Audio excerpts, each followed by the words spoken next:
Everyone, welcome to Comics with Bueller. As always, I am Bueller, and today is episode 158 of the brand new coffee and comic show. And as you can see, I'm not alone, but it's not Bob who's with me. Bob has some kind of virus.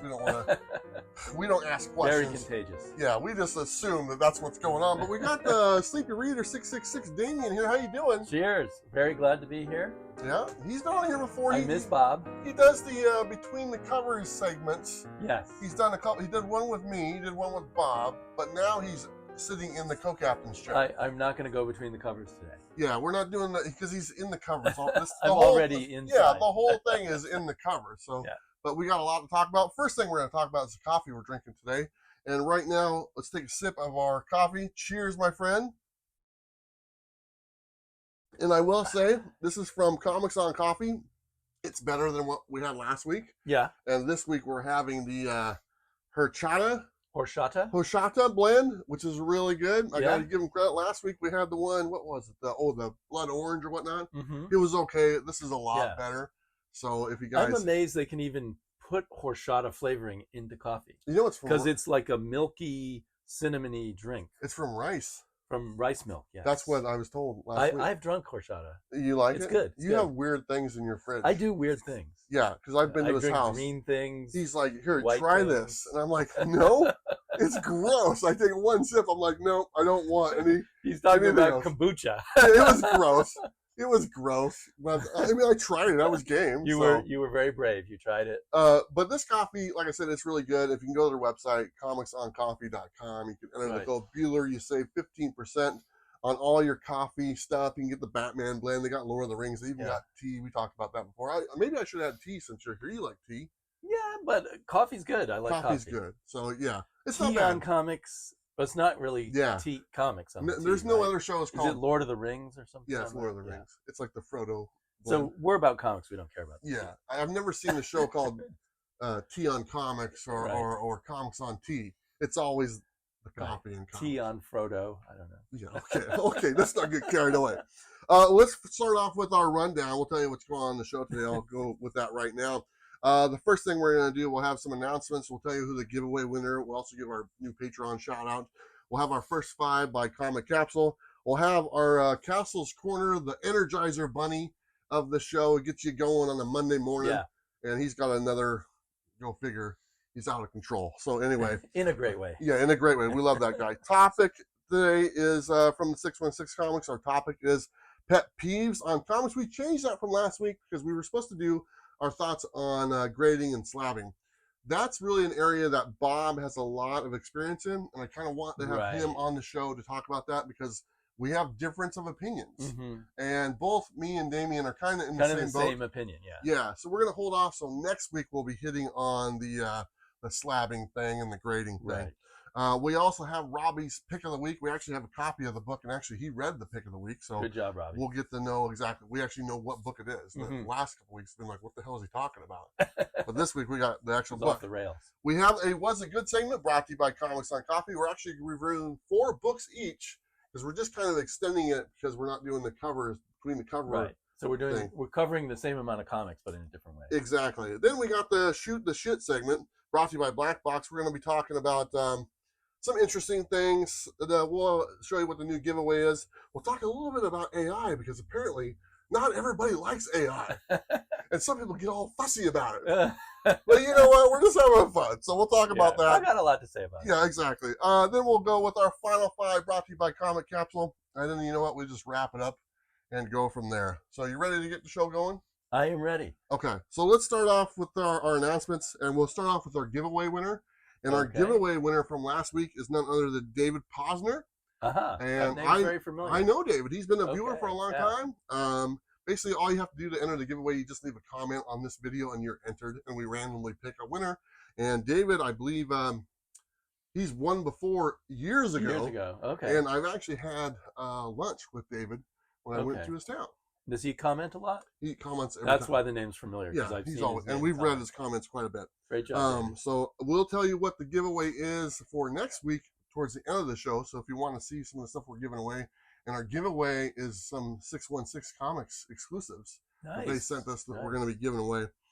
We do have a new Patreon member. Our newest Patreon member is Sean D. I don't know if he wants me to use his whole last name, so I'm just Probably not. using D. He is the newest Patreon, so thank you very much for joining our Patreon. If you want to join our Patreon, it's a price of one comic book a month, $3.99 or $4. If you think I'm worth one comic book a month, if you think this guy's worth one comic book a month, if you think Bob is worth one comic book a month, please join our Patreon. It does help us keep the lights on. Well, I'm a Patreon, but it's for Bob, not for you. Yeah, I figured. Yeah, so none of it's for me. No, yeah, none of about it's for yours.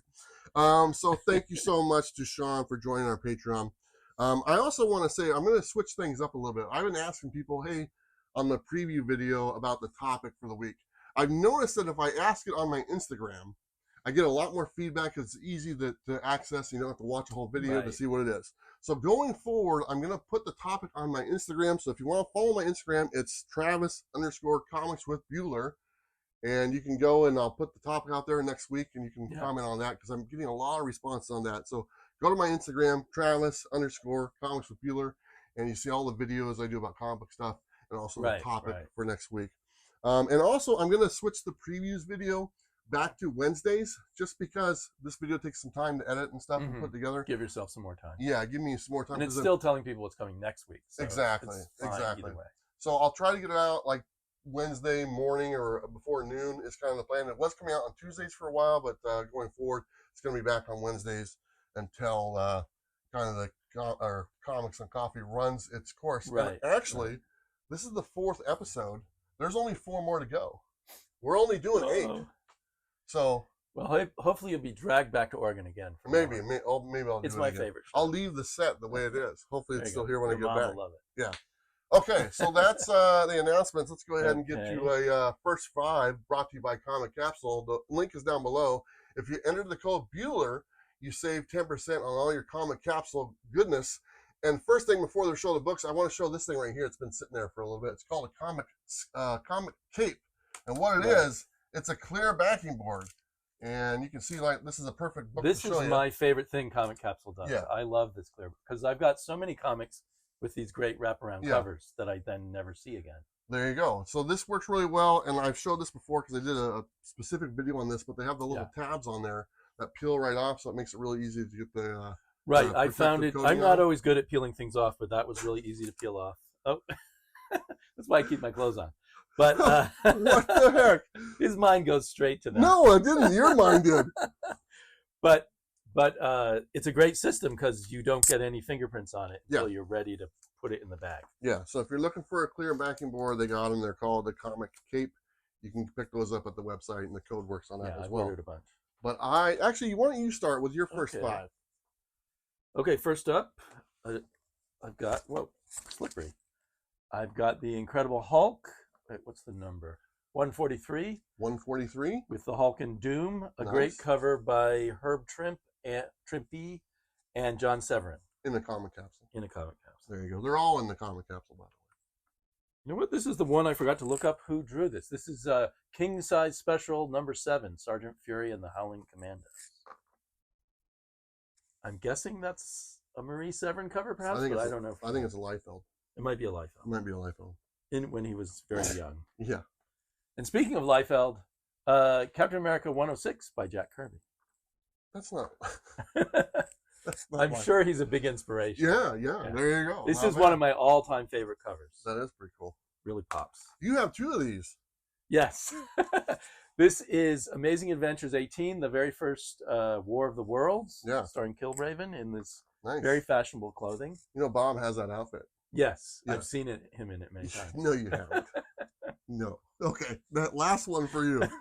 Last one for me, Daredevil number 81, which you pointed out to me is a key issue. There you go. It's the first team up of Black Widow and Daredevil, and they became quite the item for a long run of issues. There you go. Not bad at all. I actually used to have this book slabbed. Ah, wow. I bought it on eBay for like a very small amount just to see what a slab book looked like. And then my good buddy Jeff, that's a deep cut if anyone remembers Jeff, snapped it in half. Wow. On a video that we did. So he's strong. Well, he's a big dude. Even bigger now. Ah, good. All right. My first 5 brought to you by Comic Capsule. I got all the different color ones. This is Harley Quinn, number 38. This is the Women's History Month one. So in the red one, Got to show some love towards the ladies. There you go. Not bad at all, right? I like that one. Okay, you can do the whole grab it there. Very pretty cover. And then we got She-Hulk number 5 in the green comic capsule. Nice. Not bad at all. So another woman. Yeah. Oh, I forgot my job. That's all right. That's all right. The next one here is, I don't know what this. Oh, this is Justice League Dark number 9 with a bunch of characters. That's an amazing cover, including Zatanna. Zatanna's pretty cool. I'm a fan of Zatanna. Are you a fan of Zatanna? I am. Are you going to cosplay as Zatanna? I don't think I'm as big a fan as you are. I'm a huge fan of Zatanna. Huge fan. There you go. But I love Justice League Dark. There you go. All right. The next one here is another lady cover. This is She-Hulk number 2, the pink cover in a pink comic capsule. There you go. It's not bad at all, huh? Very all nice. These kind of match. I got one more, though. You're getting artistic with your capsules. I'm trying. All right. My last one is a Transformers. I don't know what issue this is, but this is a 616 Comics exclusive, and with Optimus Prime. And you know what? It looks pretty cool. I just wanted to share. There's a little glare on the bottom of that, but you guys can figure it out. It's fine. Yeah. Maybe if I tip it a little bit. Is it tip? Yeah. Here, hold this real quick. We're doing this on the fly. All right. Let me see this. Now, is Optimus Prime male or female or non-gendered? It's a robot. So I don't know if they have, So it's not identifying a tribute to a gender. No, it's just a robot. It's a truck. It's a semi truck. Okay, is what it is. So anyway, all right, that's our. I'm causing trouble. You're gonna get me in trouble already. Okay, that's okay. It was his idea. We can leave that one there. It's pretty cool on display. But that's our first 5, brought to you by Comic Capsule. Like I said, go to their website. You can get the comic capsule. You can get the comic cape. We got some other products that we're going to be showing every week, some new stuff, and featuring on the channel. There's a cool artistic one that for original art that Damien's going to take care of. Kind of an art portfolio slash stand. Yeah, so it looks really cool. So we'll be showing those every week as we go along. But guys, thank you so much. Let's go ahead and move on. Here, you know what's next? I forgot. This is the Castle's Corner. Oh, Castle's Corner. This is where the best part of the whole show. Yeah, this is the whole thing. So we're actually going to watch it while you guys watch it, and he's going to give the live reaction when we come back. So guys, here you go. Hold on to yourself, because get ready for Castle's Corner. Welcome. Castle's Corner. I was told I was a little too animated last time, so I'm going to keep it down a little.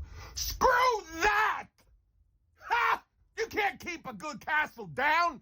Wow! Space! Go! Oh!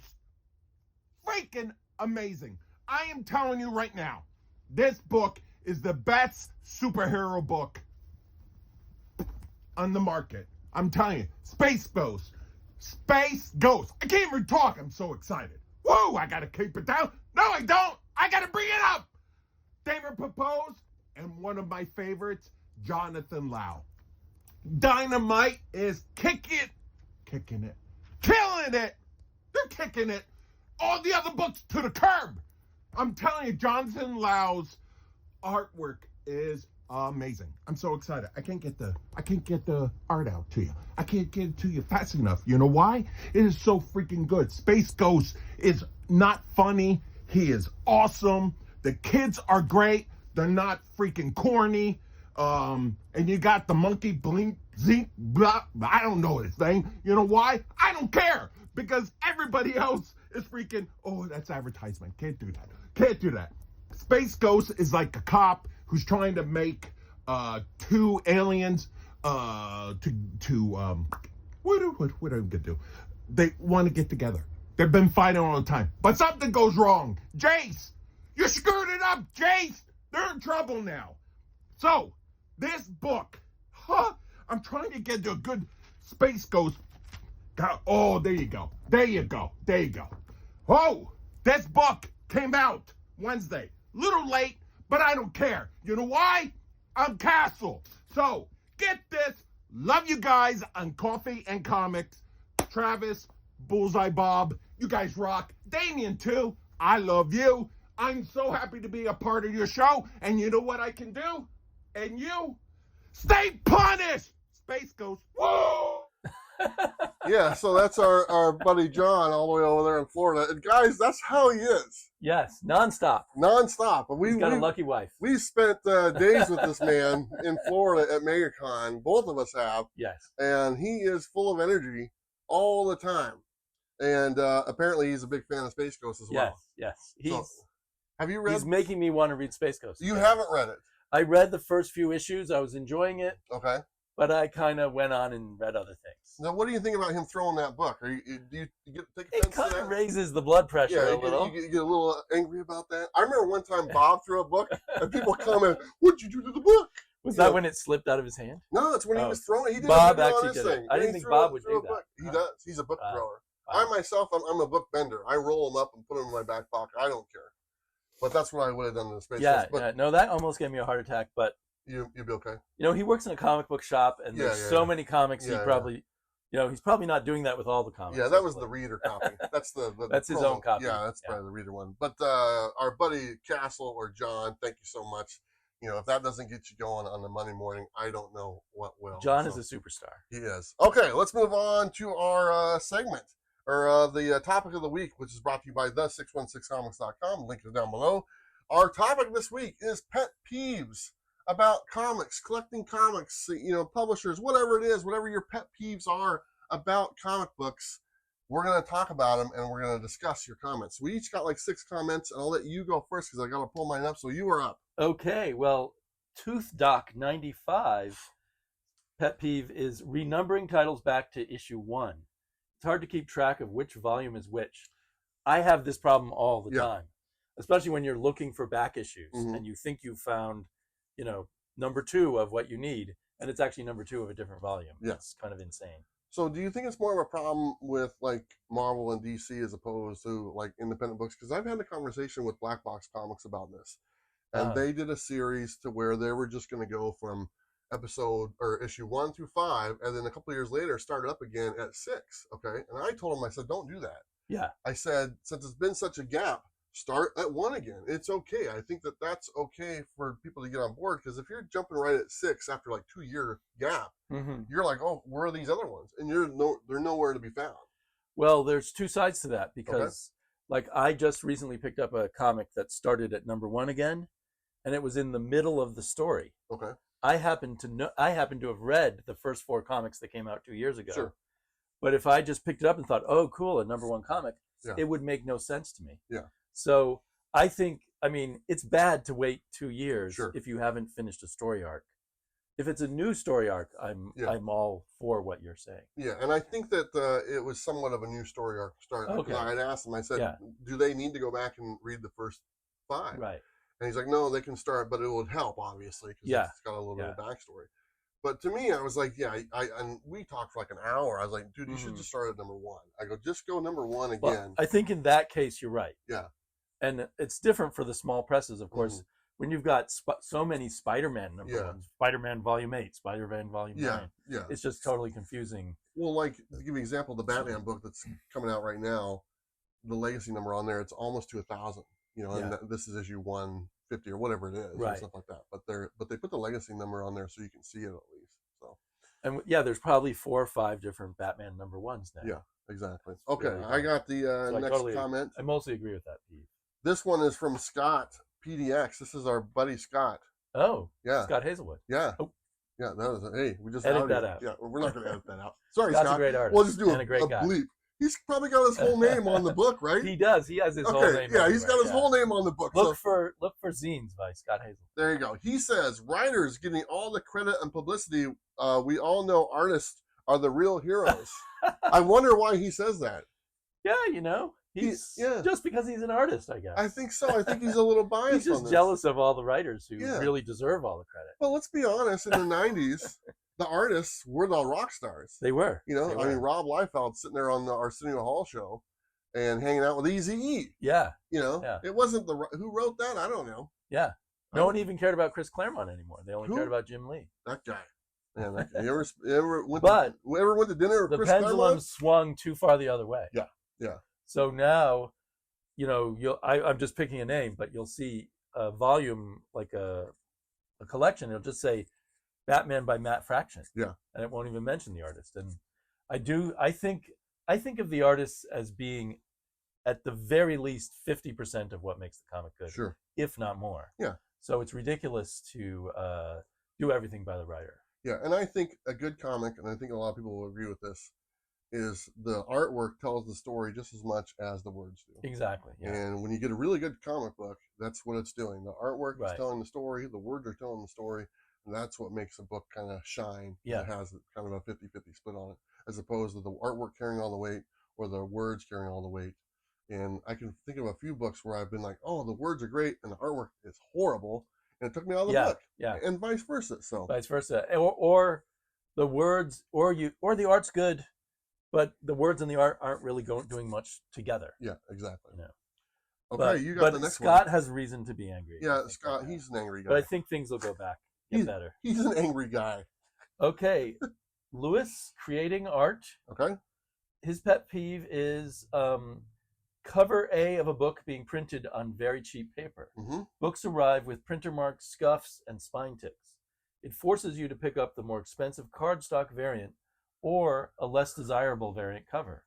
It's been a pain point with the current run of The Incredible Hulk that is just ending, which is also going to be rebooted for a new number 1. Yeah, he also exactly. throws that in there. Another little peeve there. But, Yeah. you know, he's right. And I actually had a really hard time when they were doing those Alex Ross timeless variants. Right. Okay?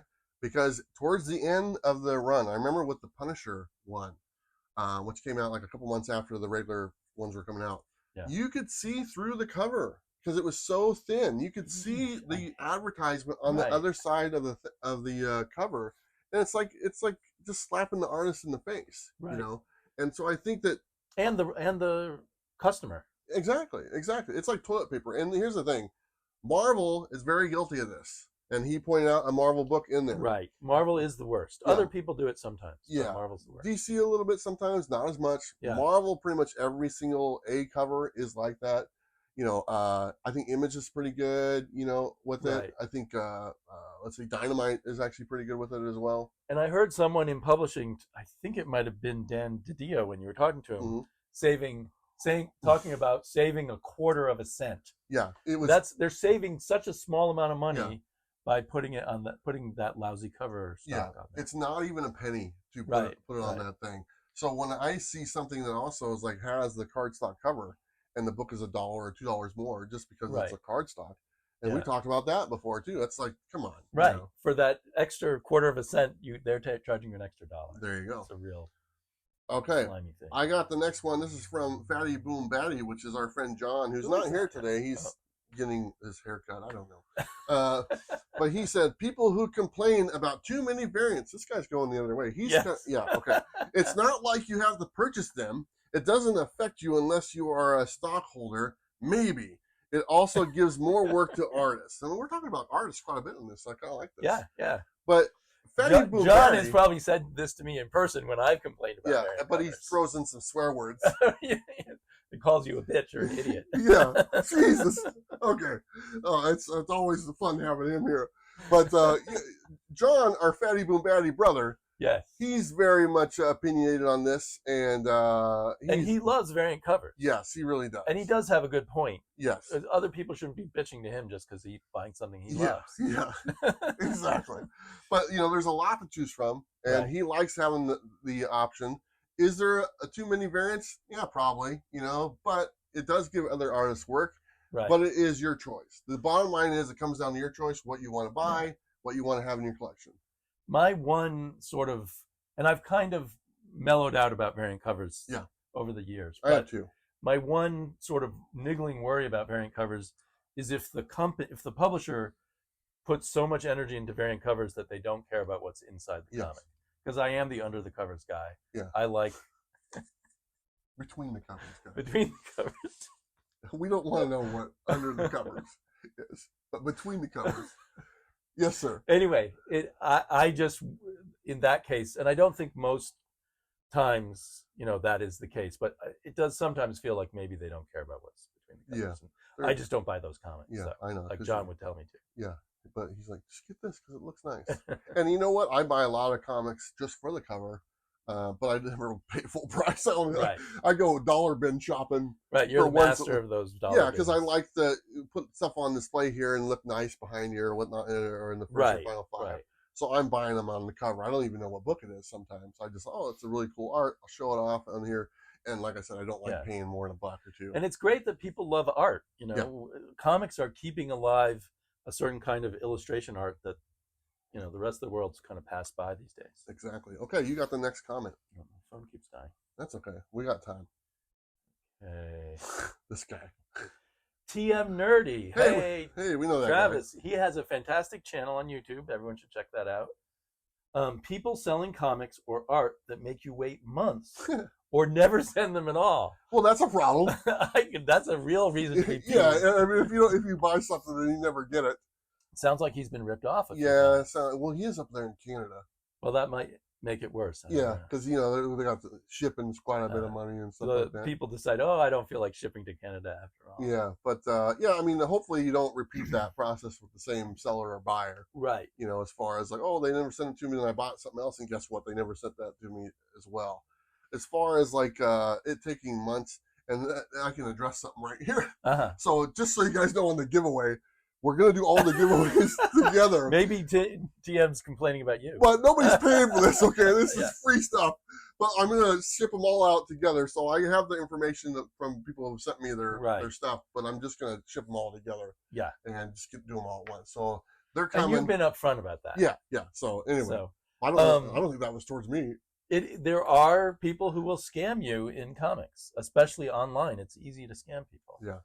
So you have to watch out for that. There you go. Okay, I got the next one, and this is from none other than Gem Mint Collectibles. You know who that guy is, right? Gem Mint? Yeah, Steven. Wow. Yeah, that guy. I don't know about that guy. You know, I've been to his house. I know you have. You and he used to do shows together. Yeah, and then he was in my bus. And he like hotboxed my bus with the weed. I didn't want to say. But... Okay, yeah. Anyway, let's see what he has to say. He says, I have one. I was going to make a video on it, but I don't feel like looking for all the sources. But it's when they have characters in the comic book singing song lyrics. 9 times out of 10, I don't know the song, so I don't catch the melody. Every now and then, I'll know what the song begin being referenced. That's never been an issue for me. I always assumed it was a made-up song because of a copyright. Well, he's a musician. He used to do he used to do like the rap. Oh, and he's pretty good. He used to be in that House of Pain band. Seriously? No. I always believe him. There you go, buddy. That's for you. He's a master liar. But anyway, yeah, I don't really have any experience in that. Apparently, that bugs him, but he might be making a video on it. Sounds like so. Huh. Yeah. Well, so he'd have to research all the lyrics, look through all his comics. Yeah. I've seen sometimes people singing songs in the comic, and I always thought they just made up lyrics, but maybe there's real lyrics in there. Well, thank you, Stephen and Fee. I miss you guys. Hopefully, I run into you guys very soon, and we can hang out again. One of the kings of YouTube. There you go. Or comics YouTube. All right, guess what?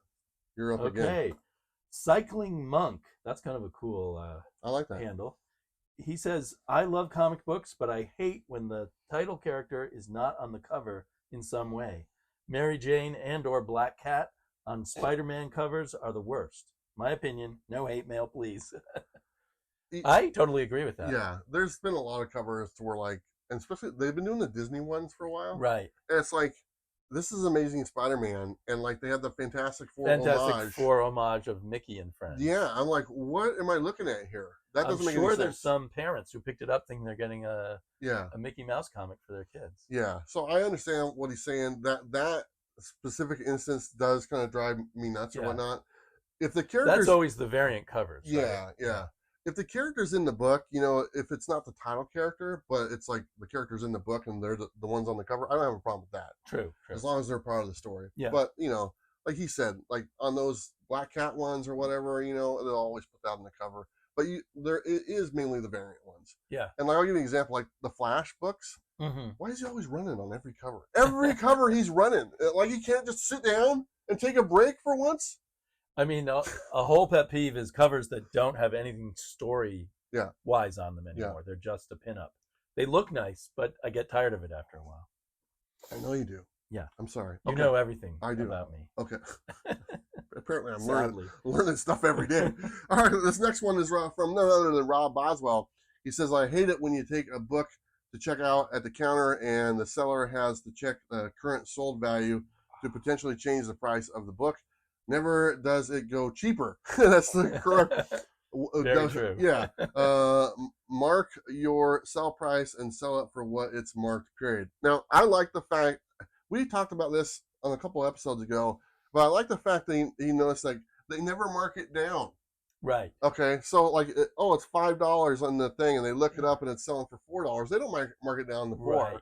Right. But if it's selling for 6 or 7, they mark it up to 6 or 7. And they're probably looking for the highest price they can find. Yeah, too. yeah. So I mean, it's kind of a crappy practice, you know. Right, and it's going to catch a lot of people who are shy or, just don't want to cause a hassle, and will go ahead and pay a price they don't really want to pay. Yeah, it's very a nasty way to do business. Yeah, it really is, and it's just, I hope that comic shops that do this practice, they learn that you're not doing yourself any favors for a long-term customer. You might get a customer for that day, but then they're not going to come back. Yeah, they're not going to come back. It's like, nobody wants to go somewhere and, eggs are $5 for a dozen, and then they go to the register, oh, they're $8. Nobody, what the hell, Exactly. And it's just, oh, the market's going up or whatever it is, But like you said, it never goes the other way. And guys, if this is the case at your comic shop, and if they look it up and it goes the other way, tell them to sell them to you for that price. Yeah. Say, hey, I'd be happy to sell for the going price. Well, they're going to look like this and not show you what it is. Well, then you guys need to look it up too. Actually, before you go to the register, pull it up on your phone and say, hey, man, that's a good point. This is $10 here in the store, but I looked it up and it's only going for $5. Before they, even get a chance to do it. So that's what I would do. I suppose if they haven't marked it, you can just say, well, I'm only willing to pay $4. Yeah, and not to mention, just walk away. All the books have a cover price. Right. So, like, if the cover price on it says 35 cents, give them 35 cents and just say, what do you mean? It's on the cover. Yeah. Maybe that works still. It's used. I should get it for half of the cover That's right. price. That's right. Comics don't work that way. Okay. I think you're up next. I'm up next, and my phone has disappeared. You're still working on this. I'm going to need a better way. Okay, here we go. J.G. Moores writes, boxes and bins that aren't sorted or categorized at all, especially at shows and cons. You really think I'm going to spend 2 hours going through your 20 long boxes hoping to find some random book I might like? For what? $1? Yeah, and actually, we just did this last weekend. We went to Frankenstein, and majority of the books, when you go to the dollar bins or whatever they are, they're just random. Yeah, and it is a treasure hunt, and I get it. It's only $1, okay? Yeah, and but it does take a long time, and you're crammed in there, and people's ass crack is hanging out, because they're all down there at the bottom. Don't ever put boxes on the floor, okay? I know. It's like they're not, the people down there on the floor. No one's going to go look at them. Yeah. Or if one person does, they block all the traffic. Looks like a vending machine. You can just go around and put quarters in every one of them and stuff, and hopefully they pop up and leave. Certain people might like that. Anyway. But, the organization, hopefully, I think it can go a little bit of leeway in like 50-cent bins or dollar bins, okay? And it really does depend on how much there is. Roughly alphabetical would help. Alphabetical would be great. You don't have to put it every Avengers comic together, but all the A's together. Yeah, or even like by publisher, I would be okay. Marvel books or DC or independent books. I like that, okay? And some of them do, well, when we went to Frankenstein, some of them were alphabetical, and those are the ones I spent more time browsing at. Yes, exactly. And there was even one that had $5 books in no particular order. Yeah, and I spent like 30 seconds at their booth and moved on. I think I was at a booth where they had $3 each. Yeah. And they were random. Right. Those $3 and $5 ones, they didn't have many people browsing through their boxes. Yeah, that's too bad. See, we know what we're talking about. Yeah. Especially about buying cheap comics. Okay. All right. This next one I got is comics and Legend Collector. Con exclusives being sold to the public even prior to the con. Okay. This is a normal practice. This is the behind the scenes stuff that's going on, that's been going on for a long time. Right. And because there is a con before the con. It happens. I've seen it. And I didn't know about this till you told me about it. Yeah, and a lot of stuff is going on, and it doesn't mean it's right. It doesn't mean I agree with it, but it kind of is what it is. I don't think that there's any way to get around it, because actually it does. there's some good parts to it and there's some bad parts to it. Because what if it's stuff that doesn't sell at the cons? They're trying to get rid of as much stuff as they can.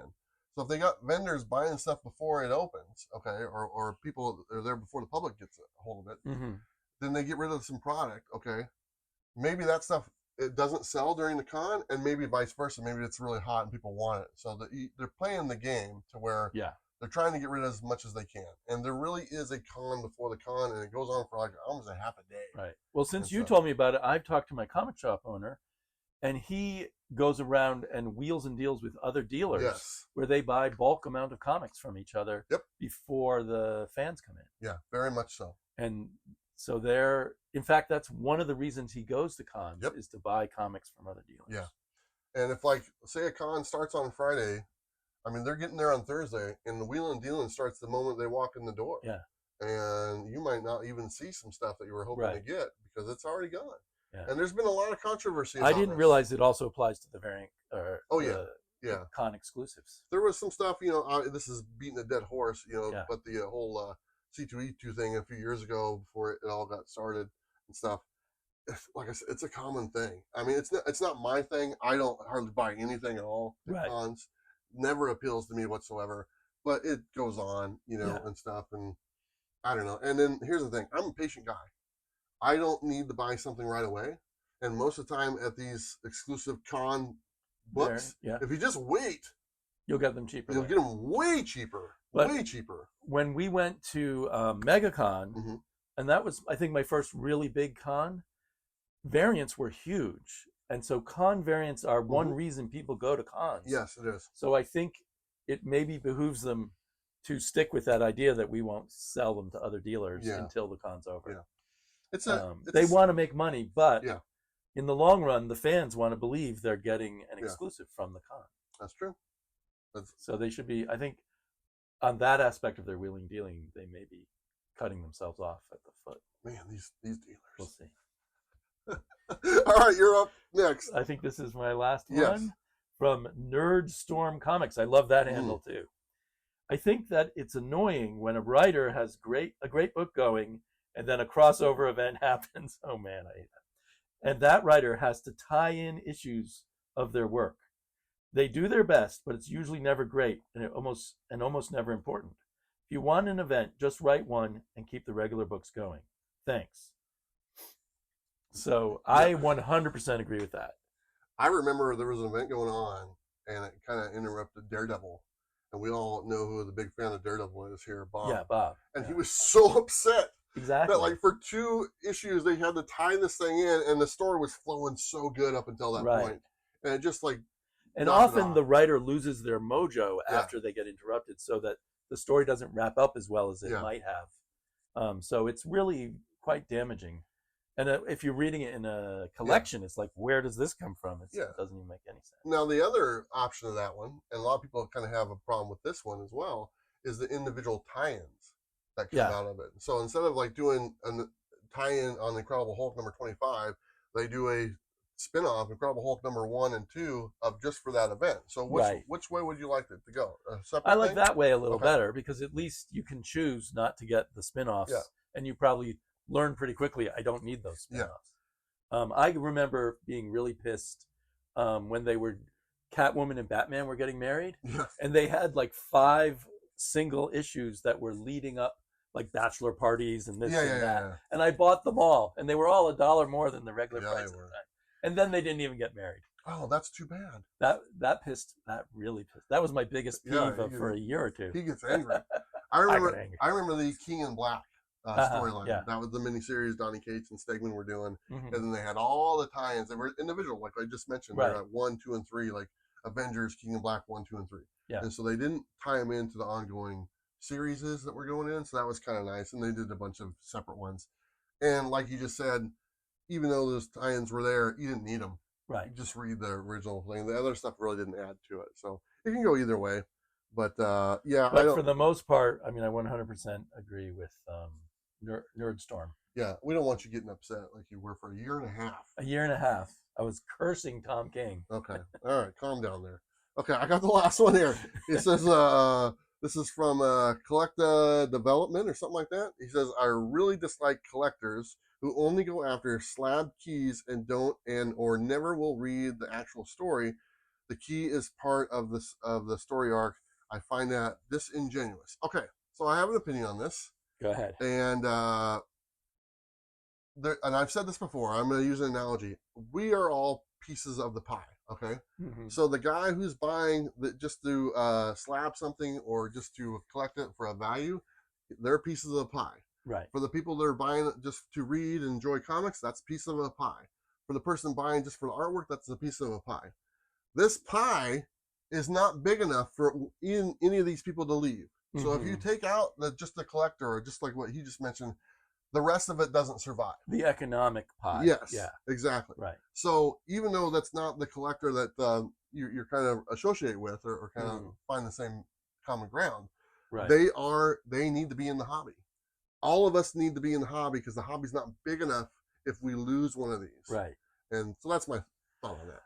I agree with you, but I also relate to this peeve. Yes. Because especially when I first realized it was going on, it's like, well, I'm all into reading comics and you're ignoring what I think is the most important thing. Exactly. But it's just what other people like. Yeah. There are occasions where, say, suddenly, and this has happened to me at least twice, but there's a really, a rumor goes out that this issue is going to be a key issue, and it sells out at the comic book store before you get there. And you wanted to read it. And you were reading issues 1, 2, 3, and 4, and now you can't even get issue 5 at all. And that happened to me once or twice. But that's a rare occurrence. But when that happens, I'm particularly peeved. Yeah. And I agree. Me and him are very similar collectors. I haven't read too much lately, but when I was kind of collecting all the time, it's because I like to read them. You know, I wasn't collecting stuff for a monetary value. I was collecting them because I enjoyed the book.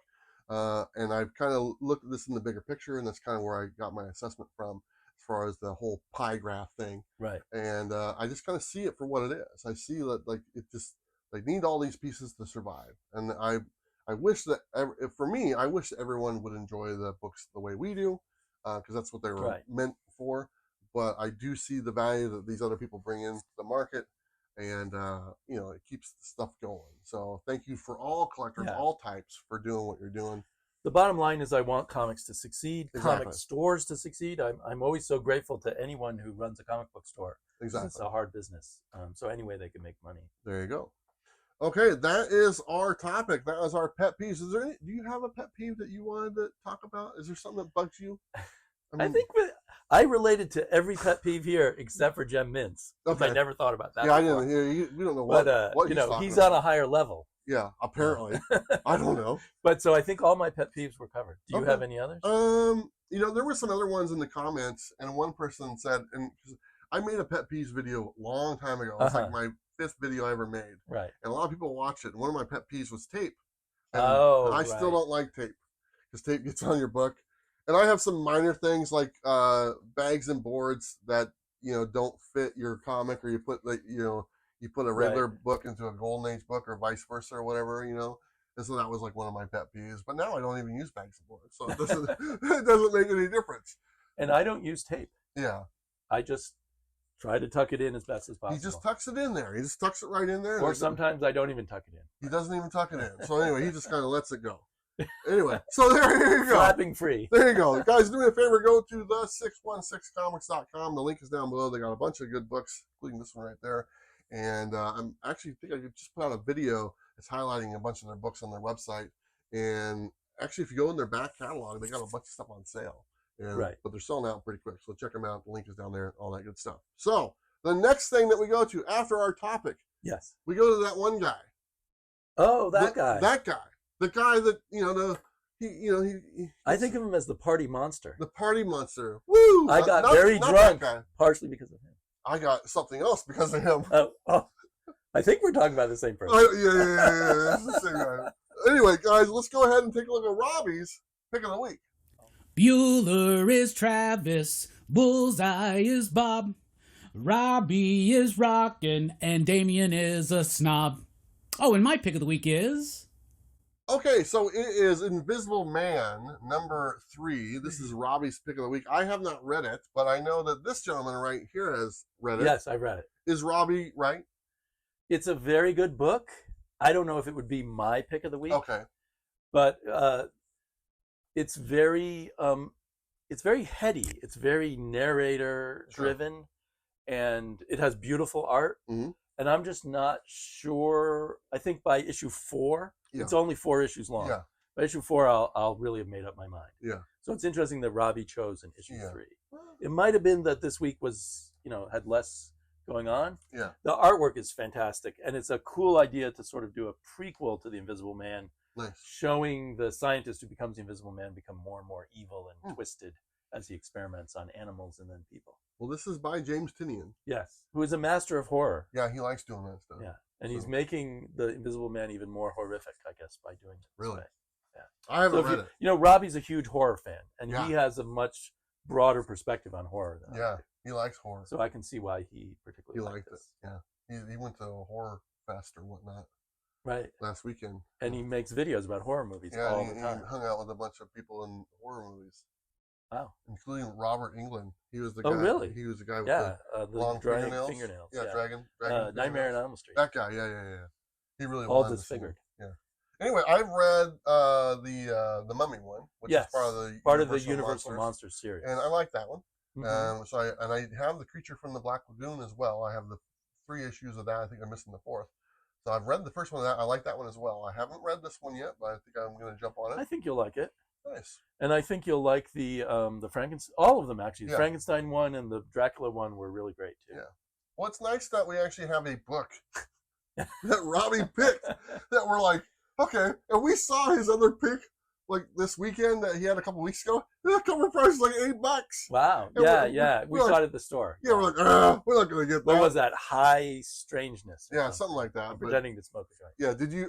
Well, I don't know why, but whatever. Yeah, and that was $8 or $9. Yeah, so crazy. Neither of us bought it. Yeah. So we'll wait till it's $1. But Robbie loved it. Yeah. But we'll get it for $1 someday. There you go. So anyway, guys, that is Robbie's pick of the week, Invisible Man number 3. We're going to move on to our Was It Good segment brought to you by Comics on Coffee. This is where we look at some books that we read and we ask each other, was it good? And you know what? We'll go ahead and have you start, my friend. Start with one of your books. Start with one of mine. Okay, yeah, so we go. got Out of Alcatraz number 1 by Christopher Cantwell and Tyler Good. There you go. Travis. Yes, sir. Was it good? I liked it. It pretty much follows the story of the people who escaped Alcatraz. Right. We don't know what happened to them. We're going to assume they were dead. Okay. But in this book, in real life, it was assumed they died. Exactly. In this book, 2 of them survived, or maybe more. I don't know. And it kind of takes off when they get to shore and all that happens after that. Yeah. And it was a lot of fun. I'm going to go and pick up the other issues. But it's pretty much based on real, and then, from the beginning, as far as the premise, and then they have all leeway on what happens next. So, kind of a gritty, realistic book. Yeah, I liked it quite a bit. So if you're going to ask me a question like you just did, was it good? Yeah, it was good. Excellent.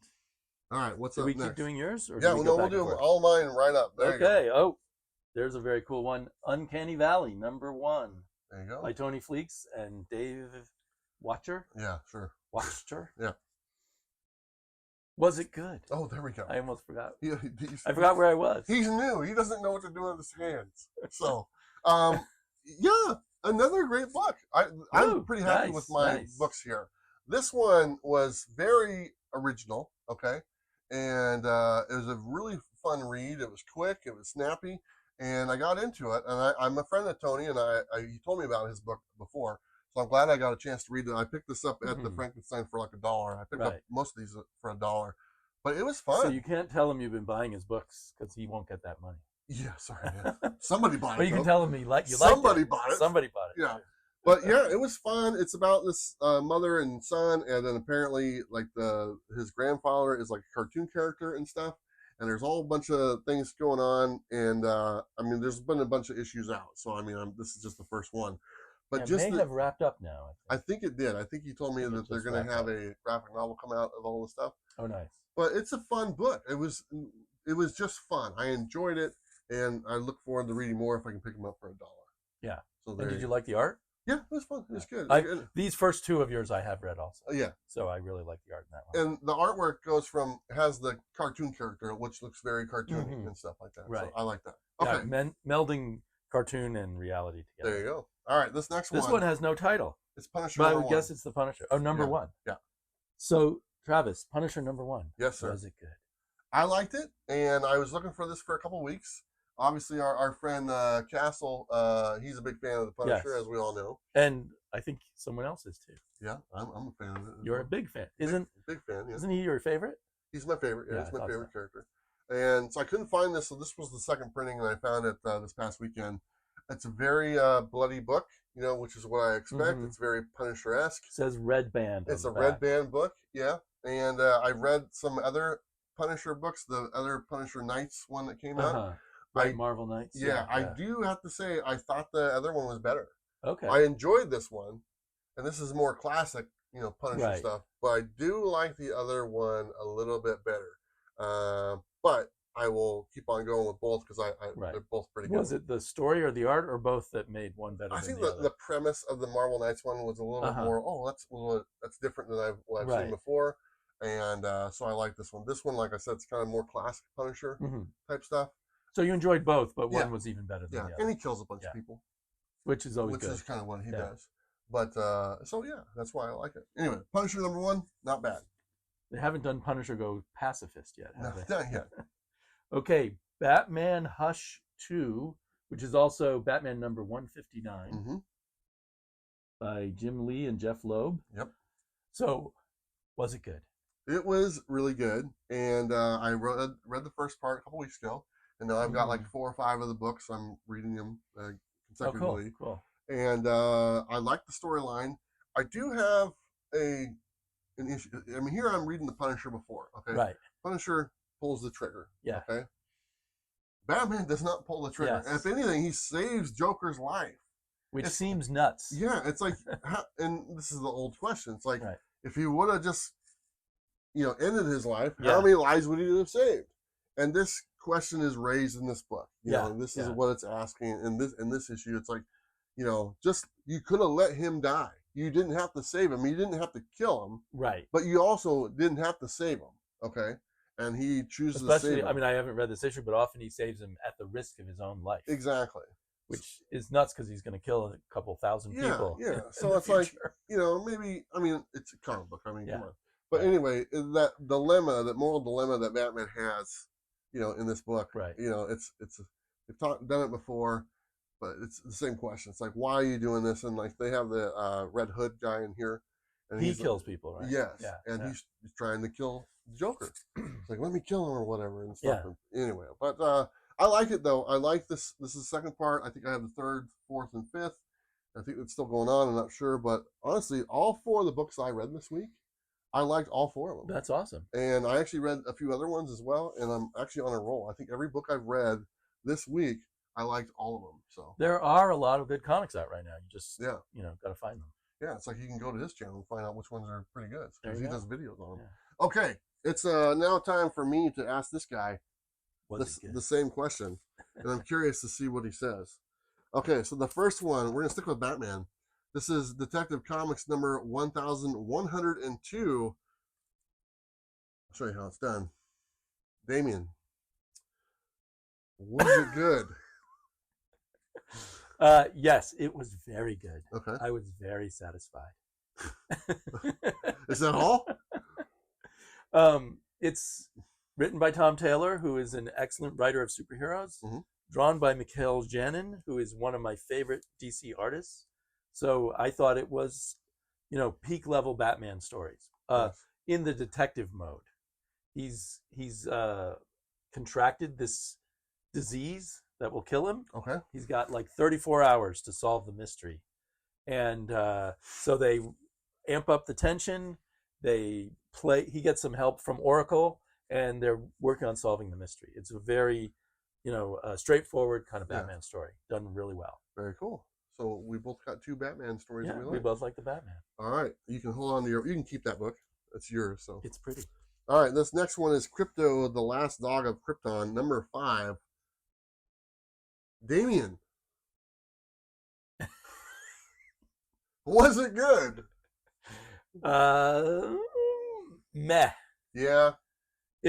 So this is the 5th book in a series of 5 and the final book. Yeah. and I enjoyed every book leading up to it. So I was getting more and more excited, and then it was kind of just sort of coasted into finish. Yeah. So it's kind of too bad. Each book, each issue is a different sort of short story along the way of Crypto's journey to getting to Superboy. Yeah. And in this issue, he gets to Superboy, and they don't really do anything special with that. Mm-hmm. He just gets there. Yeah. So I was a little bit disappointed. No, that's too bad. So It wasn't terrible. you but you were let down. It was a bit of a Yeah, letdown. it didn't stick the landing. Didn't stick. Well, that's too bad because he's got 4 legs. You think he would have Right. stuck the landing? Yep. But anyway, I still recommend the whole series for Okay. people who like dogs. Okay, It's there you fun go. dog stories. For people who like dogs. There Oh. you go. All right, this next one, we're going to do this one right here. Yeah. Fire and Ice, number 4, 4 years in the making. Yes. Finally came out. Let me do this again. I'm getting a little Oh, scared. okay. Was it good? It was good. Okay. Was it worth a 2-year wait? It's just crazy. Probably not. Yeah. But I would say for anyone who hasn't started reading Fire and Ice, just Yeah. wait for them to finish it. Yeah. But it has incredible art. Mm-hmm. The story is better than the movie. Yeah. The movie was kind of Weird. perfunctory. And Yeah, weird. yeah, I remember. But it's a lot of battle scenes, Mhm. and it really does evoke Frank Frazetta artwork. Yeah. And I don't think the artist could have spent 2 years on it, but the artist definitely spent a lot of time Yeah. on every page, and it really does show. So for fans of kind of Frank Frazetta type Yeah. of art, it's a home run. Yeah. So I had Sarah Frazetta on the channel like 2 years Yeah. ago talking about this title. Right. And She when was it's very coming out- excited because Oh, it was yeah. the first one that they really felt matched their grandfather's Exactly. work. She was very excited, and if I were to tell you back then, it would take 2 years for issue 4 to come out. That was not the plan. So No. I'm glad to see. I don't know how many times I've had put this book on my preview video, and eventually I just gave up. 'Cause I was don't think- surprised that it really came out this Yeah, time. I was surprised too. So anyway, we got But one more. It'll be worth reading when it all comes out. Do you know how many issues it's supposed to be? I don't know. I assume 6. Maybe. I don't know. It's Okay. issue 4. The last one here is The Last Day of H.P. Lovecraft by Boom Studios. And this is my last time I'm going to say this to you today. But Damien, was it good? It was good. Okay, good. He'll probably say that to me later in the afternoon. He's always What asking. is going on? Anyway, No, elaborate, okay, please. so the after I read this issue, I looked a little closer, and it's actually one of those European graphic novels, which they've translated and broken up into, I don't know, probably 4 issues. Mhm. And so it doesn't have your normal like cliffhanger ending or anything like Yeah. that. But other than that, it's a really cool dream-like story with incredible art about H.P. Lovecraft. He's in the hospital. He's about to die. Yeah. This guy visits him, who has the name of the character of one of his stories, Mhm. and he appears to be maybe a time traveler. I'm not sure yet because the story's not finished. Yeah. But I really enjoyed it. I like H.P. Lovecraft, and it really captured that kind of weird dream-like feeling. Yeah. So it's not for everybody, but if you like that kind of weird dream-like H.P. Lovecraft You stuff, like that it's a stuff, good don't book. you? I do. Good. Well, you had some good books there. Yeah. The Crypto didn't. 3 out of 4 Yeah, were Crypto great, didn't make it. and Crypto was okay, Yeah. but a disappointment. We were going to do a Between the Covers with the Crypto series, and then he was like, dude, the last one was not very good. So he So didn't it's want just to as do well that. we're not doing the Yeah. under the covers. So, but next week we're going to do Between the Covers on Redcoat. Redcoat, one of my absolute favorites. Yeah, and I actually got issue number 1 over there. I'm going to read that so I can Oh, be cool, a little bit cool. up to date when you cover it next Nice, week. So nice. I believe there's like 11 or 12 issues out so far. On that one. 14. 14? Okay, awesome. Okay, let me get rid of that one. We're going to put this one back up there because it's so cool looking. But guys, that was our Was It Good segment brought to you by Comics on Coffee. Go to their website, enter the code Bueller, you save 15%. And now we're moving on to the Shoot the Shit segment brought to you by BlackboxComics.net. Uh-huh. You can use the code Bueller10, save 10% on their books. And I know that they have a book coming out. They got Shinukagi coming out, number 9, I believe, Oh, cool. this week. So it's nice to see them back on the shelves. Yeah. With Um, all the distribution problems, they probably had to slow down for a I while. do recommend just going to their website. Uh-huh. And the code works there, and they got all their books Yeah, there I'll as do well. that. Yeah. I'll do that. Okay, so we're just going to talk about some stuff here. And the first thing I want Mhm. to talk about is this gentleman right here who's wearing the Comics with Bueller hat. He has his own And channel. the Gary B t-shirt. Very much a community supporter right Yes. here. But he's got his own channel. It's been around for 25 years. It's called Sleepy Reader 666. Close to 25. Close to 25 years. Now, on this channel, you do kind of a weekly video. And I try to do it weekly. Yeah. I'm not as consistent as you are. Sure. Because I'm not doing it as a service for other people the way you are. Yeah. I'm more selfish. It's just a diary kind of thing. He's very selfish. But it's also to reach out to of like-minded comic book fans. So I've made a lot of friends doing it, like you and Sam back in the day. And so I just like to talk about comics. Yeah. And so I don't know. I just talk about whatever's on my mind that week. He does. It's a comic book countdown. So basically, if he got 10 books that week, he will count them down for number 10, the least one he likes, favorite to the most favorite one, and he does a pretty good job. And he's doing some experiment stuff with like green screen in the background. He's got like an overhead camera so you can see the books and stuff. And he shows nudity on his channel, like when he was having that Conan book the other day, and it's like the naked lady. Whatever's in the comic book, you'll see because on his, he's like, oh, look at that. So. But his channel is a featured channel on my channel here. So if you scroll down, they'll have a bunch of different channels on there. So please check out Sleepy Reader 666. He's a good friend. As you guys know, he does the segment on here between the covers, and he fills in whenever we need someone to fill in. I'm a huge comic book reader, and I'm just kind of chatting about it with other big comic book got readers. tons of comic books as well. Yeah. Tons of. He's close to 18,000. Way more than 19. But he has to it all the time. Okay, let's go. I want to ask you something real quick. Yes. And so we're going to stay on your topic. So, oh my. Blind bags. Okay, so this gentleman right here, he loves the blind bag. So he bought a blind bag for the Monsters Wolf one. Yeah. And I bought 2 of them, but I only showed you one last week. Yeah. So his first one, he gets the blank cover. The white blank cover. The white blank cover. Which is like, oh, man. Yeah. Like, I wanted one of his cool paintings. Yeah. And then the second one, what did you get? The black sketch cover. So he's got 2 of them, both blank covers. That's not why you buy a Mark Spears book to get the blanks, because his covers are awesome. I mean, some people like blank covers because they bring them to artists to get sketches on them. Yeah. But I don't know whether that's a good idea to put them in blind bags. So are you going to buy a third? I have. Oh, you did? Our friend John Castle. Oh, okay, yeah. He was selling books at his comic book store online. Okay. And they conveniently had removed a bunch from bags and were selling them for cover price. Yeah. So I bought one of those from them. Oh, there you go. So that's my happy ending. And actually, John Stout offered to give me one of his doubles he did get with a pumpkin on it. Yeah. But so now I have one with Dracula on it coming in the mail from John and his store. Can I have one of your blanks so I can read it? I just want to read it. Oh, yeah, sure. Yeah, that'd be really cool. Because they didn't have them at the comic shops I went to. They all sold out? They all sold out. So I was looking for them at Thanks for Another World. I'm glad that John's shop had them. Yeah. So anyway, apparently he had some bad luck on some blind bags, which is unfortunate. And well, on that note, I just read he's going to do the next issue of Monsters as a blind bag, and they've already pre-sold 365,000 blind bags. Apparently they like it. And Keen Spot is this tiny little independent company, and if you normally were to look at sales for independent companies like that, they might be lucky to sell 5,000 copies, and now they're selling 365,000 copies. It's kind of mind-boggling. Sounds like they might have to add some staff. Yeah. I wonder how long it'll keep going before people lose interest. I don't know. We'll see. Let's see. Both him and I went to a Frankenstein comic book swap meet this past weekend. We bought Saturday, some books. I posted a video of the books that I bought on my Instagram.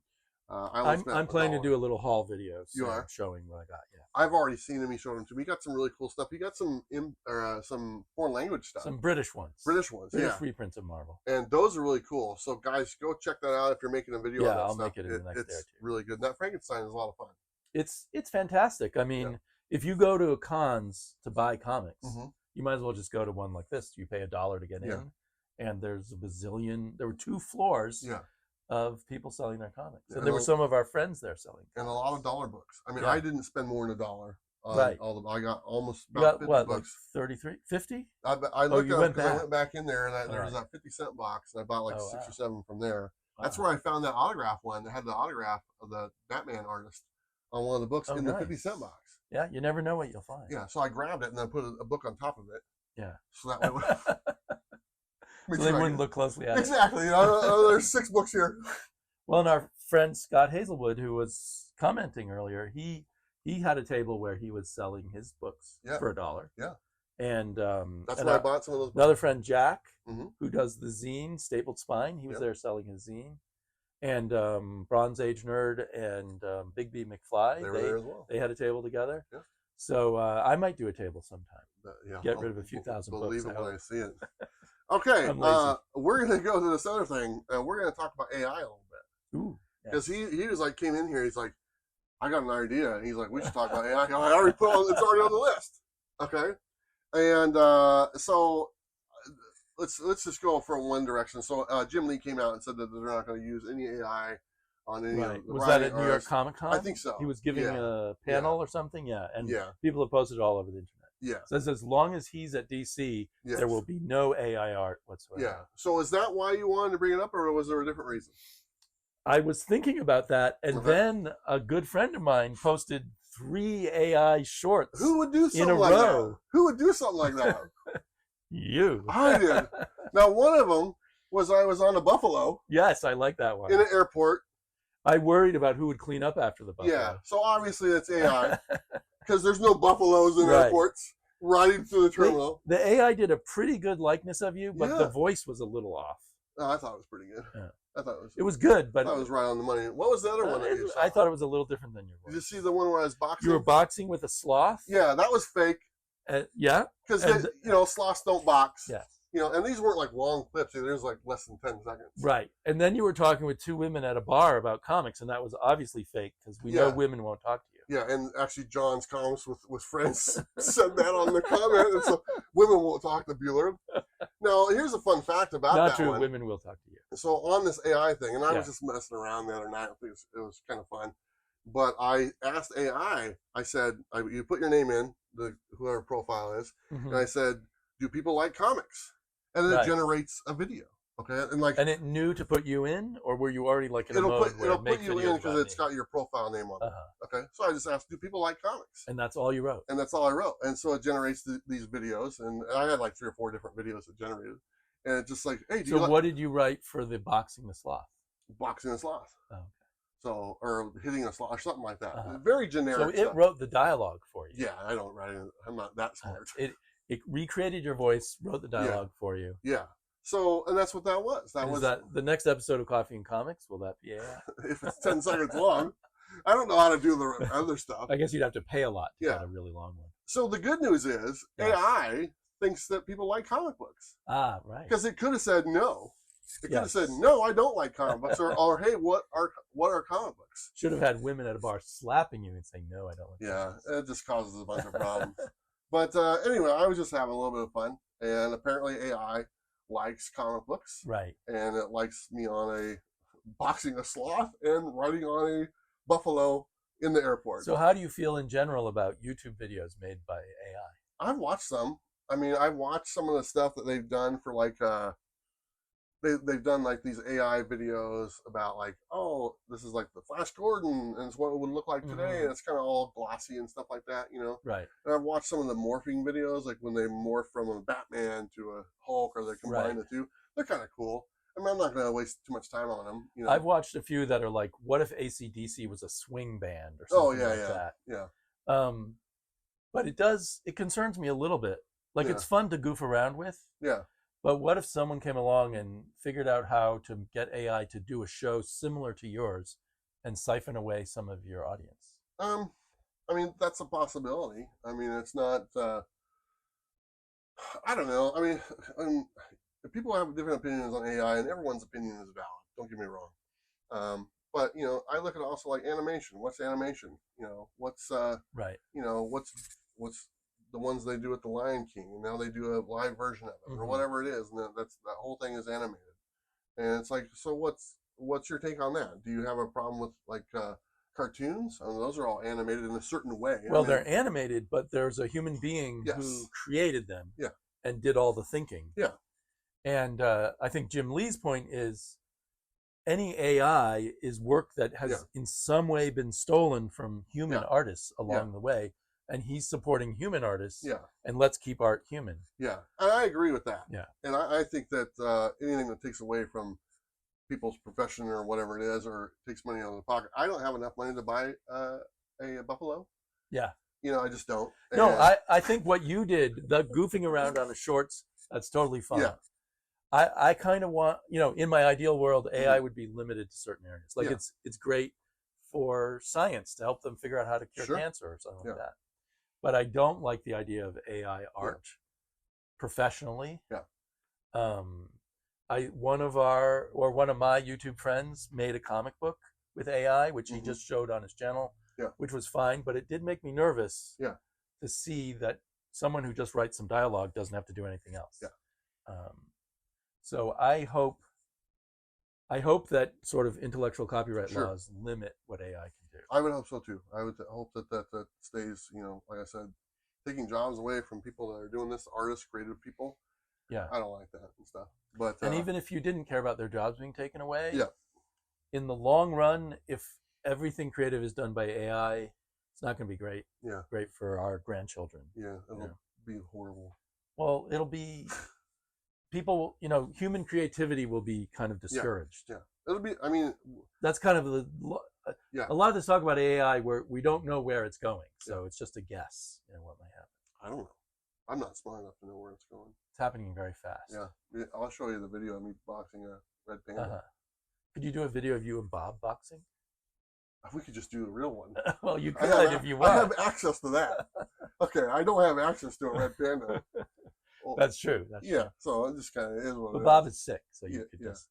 I do. I think I told you I do have a program to where they can make an animated version of me, Oh, that's fine. and I'm going to use that. It's almost like a Disney version or whatever it is, and I might use that in videos and just do the voiceover. Right. And it just has me in there like doing a thing. And I don't know. I bought it a long time ago. I never used it, but Mhm. I don't know. Everyone needs an avatar, right? Right. Yeah. Yeah, the Avatar would be cool. It's an avatar. Yeah. So anyway, Avatar movie that's animated, right? Yeah, but it was made by humans. It was made by humans. I don't know about the third movie. And I'm human. Yeah. So if I made the AI, didn't I? Did you make an AI? Sure. Well, No. I'm very proud of you then. Thanks, for doing buddy. that. That's like high level programming. Okay, that's our. We don't know. Okay, that's our shoot the shit segment brought to you by You definitely Blackbox. shot some shit. Yeah, there you go. We're gonna move to our last part, which is our final five, brought to you by Comic Capsule. And actually, you want to go first yet again? Sure. So last time I had 5 old Marvel comics. Now I'm going to go with 5 old DC comics. There you go. There's 5. Adventure comics featuring The Wrath of the Spectre, Mm. and that's a Jim Aparo cover. Oh, Jim Paro. Yeah. I like that guy. And Adam and Hawkman, number 39, with a Joe Kubert cover. There you are. I never know whether to say Kubert or Kubert. It's Kubert. Which one is that? Kubert? Kubert. Yeah. Okay. Sure. Swamp Thing number 12 with a Nestor Redondo cover. I'm very into the artist from this. I had Emma Kubert on the channel. Oh, so that's how you and she know said it. Yeah. Kubert. Oh, Yeah. cool. Yeah.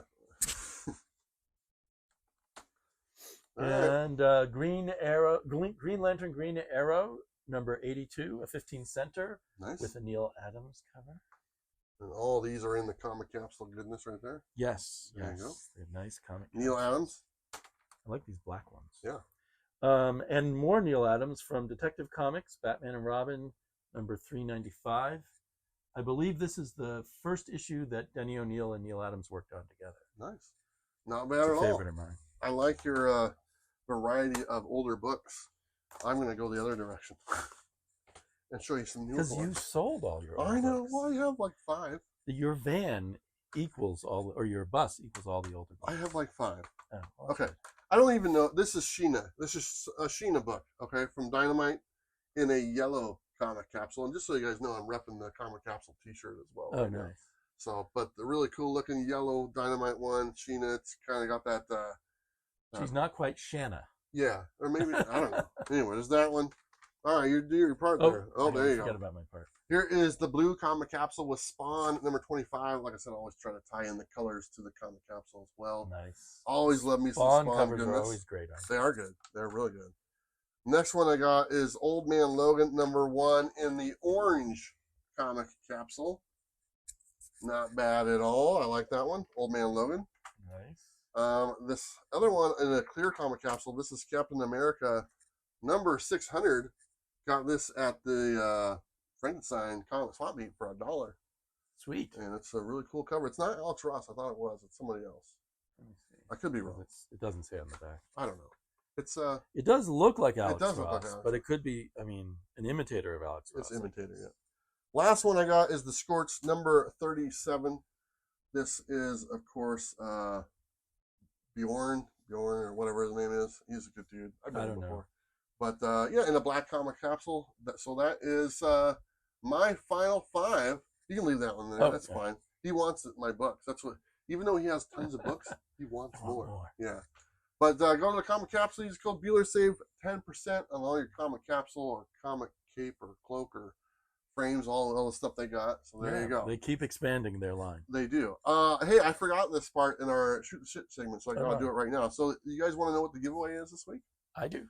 Okay. For this giveaway, these are brought to you by the616comics.com. We have their exclusive Teenage Mutant Ninja Turtles number 12. Not bad. I don't know if you Robbie might like that. There you go. And then we have the G.I. Joe Real American Hero number 320. This is the Alan Qua variant. Ooh, Alan Qua. And then here is 321. Is that also Alan Qua? Yeah, and these connect to each other. Like, here, can you hold that one up? If you look at that, they connect. They make like a bar scene. Awesome. And you can ask those people. These are really nice. I like this. You can ask them if they like comics and AI. There we go. There you go. And also, you're going to get a Ninja book, number 1, in the giveaway. Just one copy of Ninja Just book? one copy. I don't have any. Moderating. Yeah. I'm running out. I'm down to You're finally getting rid of my it. last 400. So, but yeah, just leave a comment down below on this video, and you are entered into the giveaway, and then we'll let you know who wins next week. Okay, let's go ahead and wrap it up. I just want to remind you guys that we're going to be leaving the topic on my Instagram going forward. It's Travis_comics with Bueller. I'll put that out next week so you guys can know what the topic is. And also the preview videos are now going to be on Wednesdays going forward, just because this video takes a little while to edit and put out and all that good stuff.